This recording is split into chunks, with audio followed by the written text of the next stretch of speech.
নমস্কার, আমি আশুতোষ দত্ত।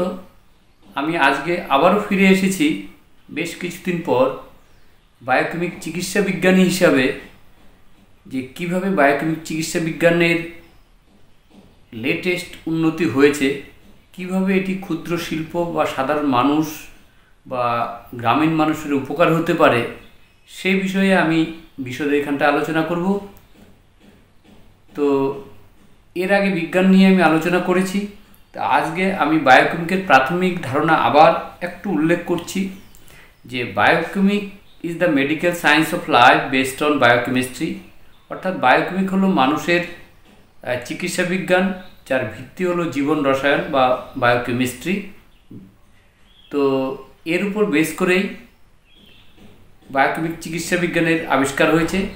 এই চিকিৎসা বিজ্ঞানের আবিষ্কার করেন ডক্টর ডাব্লিউ সুসলার 1873 সালে জার্মানির ওল্ডেনবার্গে। তো তারপর এই বিজ্ঞানের উপর কোনো গবেষণা হয়নি, কোনো আলোচনা পড়াশোনা, তেমন উন্নত মানের কোনো সিস্টেমেটিক স্টাডি এটার উপর হয়নি। তো আমি কোচবিহারের 2 নং ব্লক থেকে এটা নিয়ে পড়াশোনা এবং গবেষণা করবার চেষ্টা করি, এবং অনেকেই বায়োকেমিক নিয়ে পড়েছেন, কিন্তু প্রপার কনসেপ্টটা আমাদের দেওয়ার প্রয়োজন রয়েছে। যে এই যে বিজ্ঞান, এই বিজ্ঞানের মাধ্যমে আমরা সাধারণ মানুষকে উপকৃত করতে পারি। যারা বেকার ছেলে মেয়ে রয়েছে তারাও সেটাকে ট্রিটমেন্ট করে, কিন্তু একটি শর্ত থাকবে, বায়োকেমিককে বায়োকেমিক হিসেবেই ব্যবহার করা। যে বায়োকেমিক শিখে গিয়ে আমি অন্যপ্যাথির নাম লিখে বা অন্যপ্যাথির নামে ব্যবহার করলাম, তখন কিন্তু ওনারা হয়ে যাবেন ভুয়ো প্যাথির লোক। তাদের কোনো অস্তিত্ব থাকবে না, তারা যে কোনো সময় আইনিভাবে তারা অসুবিধায় পড়তে পারেন। তো এই বিজ্ঞানের মাধ্যমে আমরা ট্রিটমেন্ট করে প্রচুর ছোট ছোট শিশু থেকে ধরে বয়স্ক মানুষ এবং মহিলা এবং অ্যাডোলেসেন্স পিরিয়ডের মহিলা থেকে ধরে আমরা অনেককে সুস্থ করেছি, এবং এই সায়েন্সটি পার্শ্ব প্রতিক্রিয়াহীন একটা চিকিৎসা বিজ্ঞান। তো যাই হোক, এর আবিষ্কার হওয়ার পর যেহেতু গবেষণা তেমন হয়নি, তো প্রথম কোচবিহার থেকে গবেষণার চিন্তাভাবনা আমি নিজে স্টার্ট করি অ্যাজ এ বায়োকেমিক চিকিৎসা বিজ্ঞানী বা এমিনেন্ট রিসার্চ ওয়ার্কার। আমি কেমিস্ট্রিতে এমএসসি পিএইচডি করে তারপরে এই বিজ্ঞানটা নিয়ে আমি চর্চা করতে শুরু করি, কারণ বেসিক্যালি আমি স্কুল টিচার। তা আমরা পড়াতে গিয়ে দেখতে পারি যে বিভিন্ন অ্যাসিড, বেস, সল্ট, তারপর সল্ট রয়েছে, metal, non metal, metalloid, plant kingdom, animal কিংডমকে কীভাবে উপযুক্ত আকারে ওষুধ হিসাবে ব্যবহার করা হয়। তাহলে এই বিজ্ঞানের ক্ষেত্রে, এই বায়োকেমিক চিকিৎসা বিজ্ঞানের ক্ষেত্রে প্রথম যেটা আবিষ্কার হয়েছে সেটাকে আমরা বলছি ট্র্যাডিশনাল কনসেপ্ট অফ বায়োকেমি। তো এখন আমরা এটাকে ট্র্যাডিশনাল কনসেপ্ট মানে কি, যেখানে রয়েছে 12টা সাবস্টেন্স রেমেডিস, আর রয়েছে 28টা combination, which is well known all over the world. এবার এই ট্র্যাডিশনাল কনসেপ্টের মধ্যেও কিছু মিসকনসেপশান রয়েছে। যেমন এখানে 12 নম্বর যে সাবস্টেন্সটা আছে, 1, 2, 3, 4 করে আমরা যে 12টা ইনঅর্গানিক সাবস্টেন্স আমি বারবার বলছি, কিন্তু বেশিরভাগ মানুষ বলে থাকে লবণ। তো প্রথম 11টা হচ্ছে লবণ, লাস্টের যেটা রয়েছে সেটা হচ্ছে ডাইঅক্সাইড। কারণ আপনার যদি কোন কারণে একটা সাবস্টেন্স লবণ হয় আর কোন কারণে একটা সাবস্টেন্স ডাইঅক্সাইড হয়, সেটার উপর বেসিস করে আমরা দেখেছি স্টাডি করে, সেটা আমি এমএসসি পিএইচডি লেভেল পর্যন্ত স্টাডি করে দেখেছি যে সাইলেশিয়া যেটা রয়েছে এটাকে সিলিকন ডাইঅক্সাইড বলা হয়। এইটা আমার একটা নতুন ইনোভেশন ফার্স্ট। এছাড়া এখানটায় নিয়ে আসা হয়েছে পদার্থবিদ্যার সাথে মেডিকেল সায়েন্সের একটি ইন্টিগ্রেশন। যেমন ডিজিজ হলে আপনি যদি ডিজিজ মানে কি, একটা ডিজিজ ফোর্স অ্যারাইজ করেছে বডিতে, এবার ডিজিজ ফোর্সটাকে যদি উইক করতে হয় তাহলে আপনাকে মেডিসিন সাপ্লাই করতে হবে, which is called external force বা মেডিসিনাল ফোর্স। তা আমরা ফোর্স দেব। তো এইখানে আমরা যদি দেখি ফার্স্ট ল অফ মোশন, হ্যাঁ, নিউটন ফার্স্ট ল অফ মোশনের সাথে একটা মিল রয়েছে, যেটাকে বলা হয় ইনার্শিয়া, ল অফ ইনার্শিয়া। তো এখানে একটা রিলেশন রয়েছে। এবার বায়োকেমিকে সাধারণত ট্র্যাডিশনাল কনসেপ্টে, মানে পুরনো ধারণায় 12টা সাবস্টেন্সকে ব্যবহার করা হয়েছে বা 28টা কম্বিনেশনকেও করা হয়েছে, কিন্তু সেটা করা হয়েছে ডেসিমেল স্কেলে। কিন্তু এখন আমরা যেটা প্রপোজ করেছি, মানে I have introduced a new scale which is call half decimal scale or half decimal scale or biochemic scale. হ্যাঁ, এবার আমি যেহেতু এমএসসি পিএইচডি করে গবেষণা করছি, আমার সাথে দু একজন আছেন, তারা যতটা পারেন একটু হেল্প করার চেষ্টা করছেন। তো মূলত আমাকেই এই বিজ্ঞানটাকে টানতে হচ্ছে, মানে পশ্চিমবঙ্গ, ভারতবর্ষ তথা পৃথিবীব্যাপী। তো এই যে ওষুধগুলো আছে, এটা যাদের ভালো নলেজ রয়েছে তারা এই ট্র্যাডিশনাল কনসেপ্টের মাধ্যমে সব ধরনের ডিজিজকে ভালো করতে পারেন, কিন্তু বায়োকেমিস্ট্রির সাউন্ড নলেজ থাকা উচিত। এবার এই বিজ্ঞান যখন আবিষ্কার হয় তখন কি হয়, বায়োকেমিস্ট্রি এত ডেভেলপ ছিল না, তারপরে ফিজিওলজি এত ডেভেলপ ছিল না, তাই তখন একটা অন্যভাবে ধারণা দেওয়া হয়েছে। 12টা সল্ট বলা হয়েছে, সেটাকে আমি বলছি 11টা সল্ট, আর একটা হচ্ছে ডাইঅক্সাইড। এই ডাইঅক্সাইডটা হচ্ছে আমার নিউ ইনোভেশন বা ডিসকভারি। তো এবার চলতি চিকিৎসা পদ্ধতির সাথে এই বায়োকেমিকের একটা পার্থক্য রয়েছে। চলতি চিকিৎসা পদ্ধতি বিভিন্নভাবে হচ্ছে, যেমন আমরা দেখেছি সিদ্ধাই, হাকিমি, তারপরে এরকম অনেক পদ্ধতি রয়েছে। তাই এলোপ্যাথি, আয়ুর্বেদ, বিভিন্ন পদ্ধতি রয়েছে। কিন্তু বায়োকেমিক পদ্ধতিটাকে কি করা হয়েছে, অন্য একটা পদ্ধতির সাথে, প্যাথির সাথে যোগ করে দেওয়া হয়েছে, এবং এর যে এক্সিস্টেন্স, সেই এক্সিস্টেন্সটাকে যাতে কি বলবো, এই এক্সিস্টেন্সটা যাতে আত্মপ্রকাশ না ঘটে, তার জন্য একসময় আমরা দেখেছি যে একটা ডিপ্লোমা কোর্স ছিল, DHB, diploma in homeopathy and biochemic. তারপরে এটার থেকে বায়োকেমিকটা তুলে দিয়ে ডিএইচএম অন্য কিছু হয়ে গেছে, পরে বিএইচএস বা বিএইচএম হয়ে গেছে। তো আমরা এখন সেটাকে নতুনভাবে করতে চাইছি। কেন? 1965 সালে পশ্চিমবঙ্গ সরকারের যে আইন ছিল, দি অ্যাক্ট অফ হোমিওপ্যাথি, বলা হয়েছে homeopathy means homeopathy system of medicine is discovered by Master Hahnemann, and biochemic means biochemic system of medicine discovered by Dr. W. Sussler. তো যাই হোক, ডক্টর ডাব্লিউ সুসলার এটা আবিষ্কার করে সারা পৃথিবীতে সারা ফেলে দিয়েছিলেন, কিন্তু এর propagation, proper teaching learning process, এর যে ইনিশিয়েশন, প্রোপাগেশন, রিসার্চ ওয়ার্ক তেমন কিছু আর হয়নি 1873 সালের পর। তো আমরা ভারতবর্ষের বিশেষত কোচবিহার থেকে আমরা মুভমেন্ট শুরু করি, এবং 1873 সালের পর প্রথম ইনোভেটিভ বা গবেষণাধর্মী বই লিখতে আমরা শুরু করি। এইখানে চিকিৎসা পদ্ধতি এবং এইখানে আরেকটা পদ্ধতির কনসেপ্ট তুলে ধরা হয়, যে ট্র্যাডিশনাল পদ্ধতির পাশাপাশি সেইটাকে আমরা বলছি modern concept of biochemic system medicine. হ্যাঁ, তার জন্য একটা বই লেখা হয়েছে, সেই বইটাকে আমরা বলছি a modern theory of biochemic. এই যে এই বইটা, আচ্ছা, মডার্ন থিওরি অফ বায়োকেমিক। তো মডার্ন থিওরি অফ বায়োকেমিক যে বইটা রয়েছে, এইখানে আমরা কী করেছি, দুটো কনসেপ্ট দিয়েছি। একটা হচ্ছে modern concept which is totally new thinking in the world of biochemic system medicine. It contains any medicinal substance from any sources in suitable form. আমরা যেমন এইখানে মানে মডার্ন কনসেপ্ট অনুসারে মেডিসিনের যে সোর্স, তারা কি হতে পারে, acid, base, metal, non metal, plant kingdom, animal kingdom. আমরা কুলেখাড়া ব্যবহার করছি, এর মধ্যে আয়রন রয়েছে, বেকোমোনিয়ারি ব্যবহার করছি, কিন্তু আমরা আমাদের মেথোডোলজিতে ব্যবহার করছি। হ্যাঁ, তাই যে কোনো সাবস্টেন্সকে আমরা আমাদের মতো ব্যবহার করতে পারি। তো এইখানে আমি আরও খোলাখুলিভাবে বলতে চাই সাধারণ মানুষের জন্য, যে কোনো ওষুধের উৎস মানে ড্রাগ সোর্স, ড্রাগ আর মেডিসিন, দেখবেন ড্রাগ আর মেডিসিনের মধ্যে কিন্তু কোনো তফাৎ নেই, chemically they are same, but এটা ডিপেন্ড করে কোনটাকে আমরা ড্রাগ বলবো, কোনটাকে মেডিসিন বলবো। ড্রাগ হচ্ছে কেমিক্যাল সাবস্টেন্স যেটা বেশি খেতে খেতে নেশায় পরিণত হয়, মানে এডিক্টেড হয়ে যায় পেশেন্ট, সেটাকে আমরা ড্রাগ বলবো।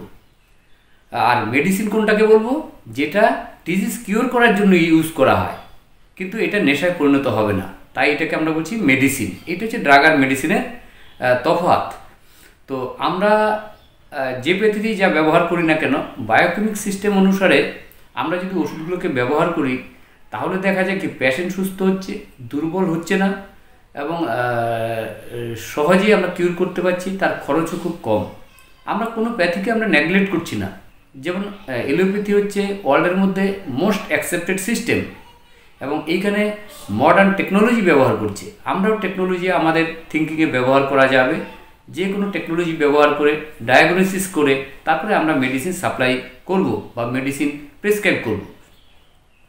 তো এইটা হচ্ছে একটা সিস্টেম, এবং এর জন্য কী হবে, সাধারণ পিপুলদের কথা বললামই, তারা ভালো হবে। এবং বেকার ছেলেপেলে যারা আছে,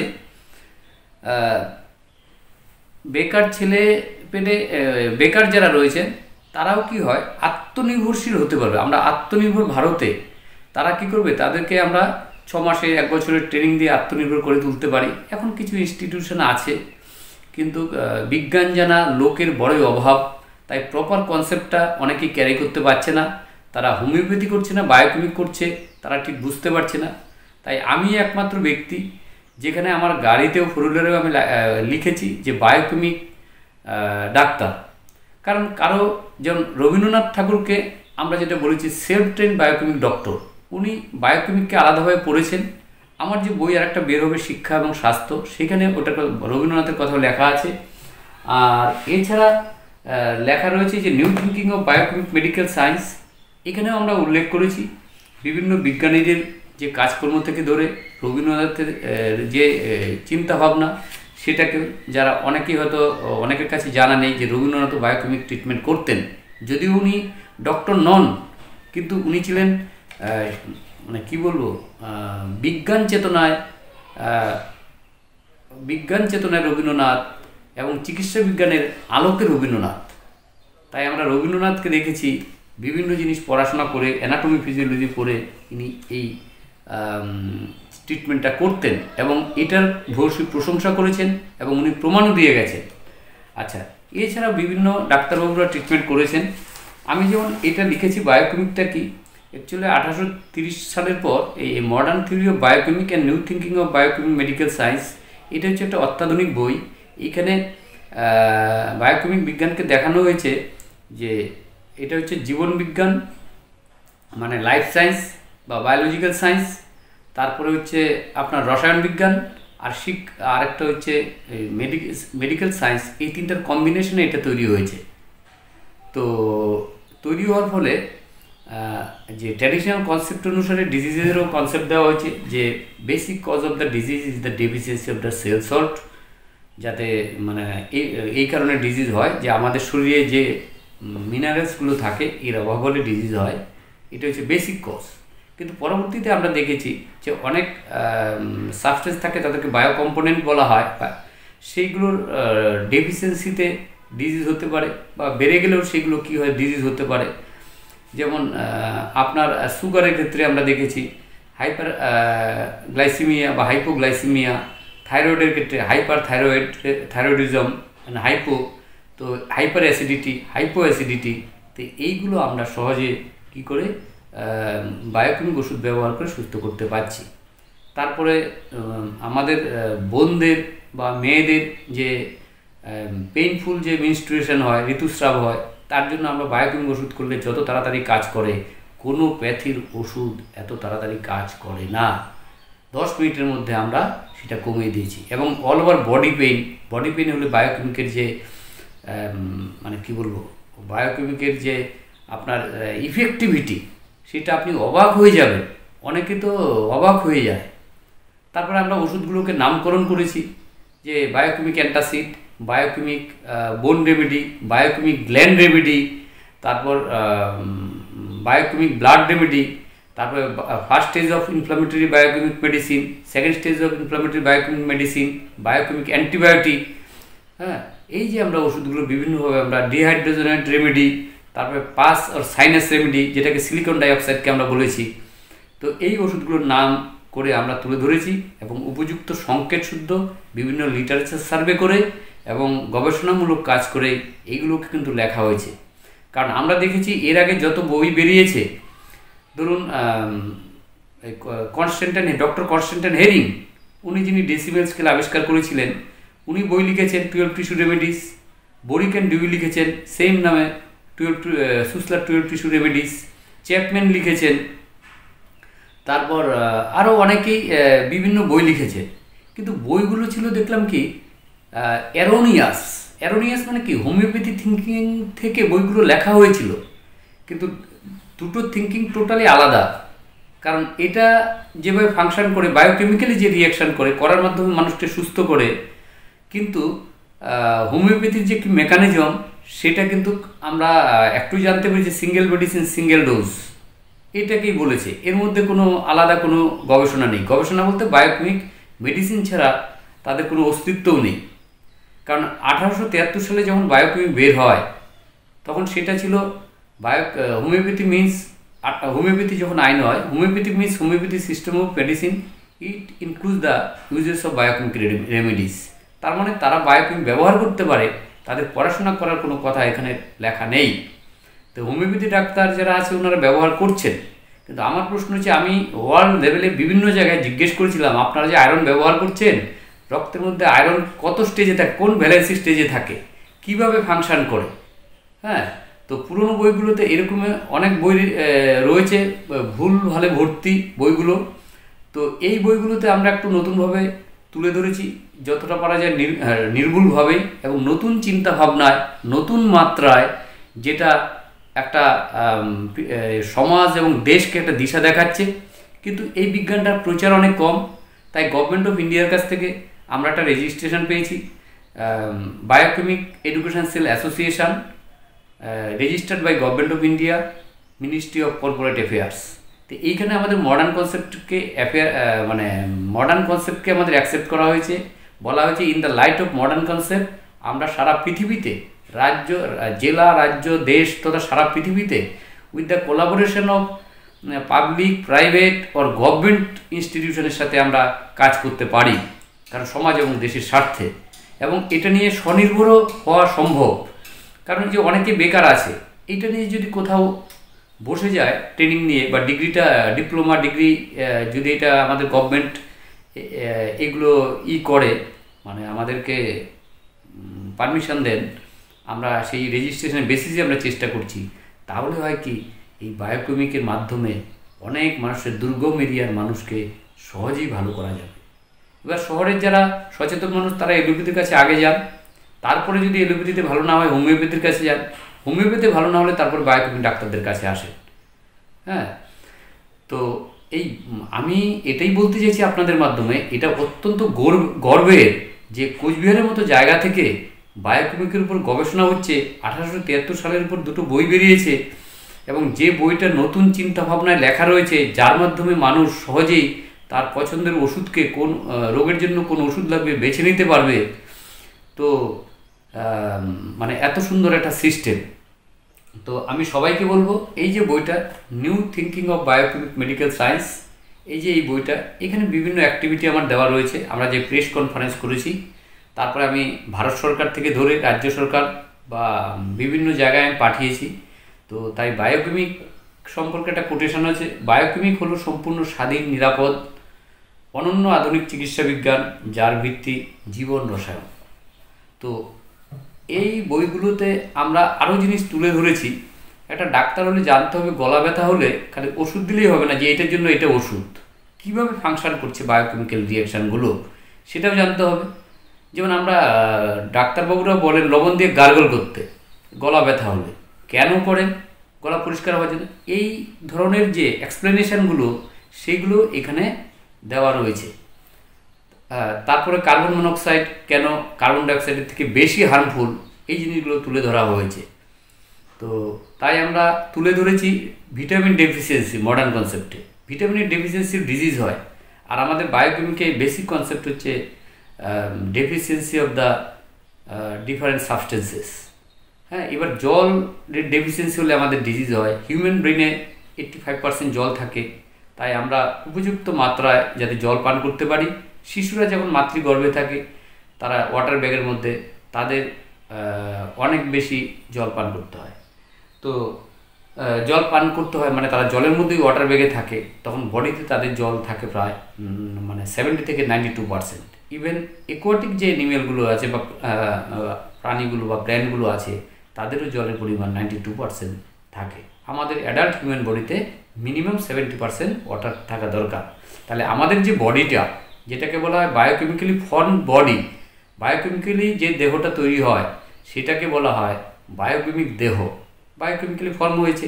তো এই বডির মধ্যে বিভিন্ন রিয়াকশান হচ্ছে, সেই রিয়াকশানগুলোকে বলা হয় বায়োকেমিক্যাল রিয়াকশান। তো রিয়াকশানের মাধ্যমে কোথাও ডেফিসিয়েন্সি হচ্ছে, ক্ষয় হচ্ছে, তার পূরণও হচ্ছে। দেখা গেলো আমরা খাদ্য খাচ্ছি, খাদ্যের মাধ্যমে সবসময় পূরণ হয় না, তাই আমরা সিজনাল ফ্রুট আমরা খেতে বলি, বিভিন্ন জিনিস আমরা খেতে বলি, এই খাবারের মাধ্যমেও কী হয়, অনেকটা ফিল আপ হয়। এছাড়া দেখা যায় যে সয়েলে গ্রো করছে, সেই সয়েলের মধ্যে যে উদ্ভিদটা গ্রো করছে, আমাদের সেই সয়েলটা সম্পর্কে আমাদের ধারণা থাকতে হবে, সয়েল টেস্ট করতে হবে, করার পর সয়েলটা যদি বৈশিষ্ট্য সব প্যারামিটার যদি ঠিক থাকে, তাহলে ওই সয়েলে যে গাছটা হবে তার মধ্যে যে কোয়ালিটির ফ্রুট পাওয়া যাবে, যেটা আমাদের উপকারে লাগবে। তো এইবার দেখুন, ডক্টর মিঠু দত্ত কর্মকার, প্রখ্যাত বায়োকেমিক চিকিৎসক তথা বিশিষ্ট সমাজসেবী, উনি একটি বই সম্পাদনা করেছেন এবং লিখেছেন সমাজ দর্পণের শিক্ষারত্ন। এখানে আমার গবেষণার যে বিষয়গুলো, সেই গবেষণার বিষয়গুলো রয়েছে। তো এইখানটায় কিভাবে জেসুইট পাউডার থেকে প্রথম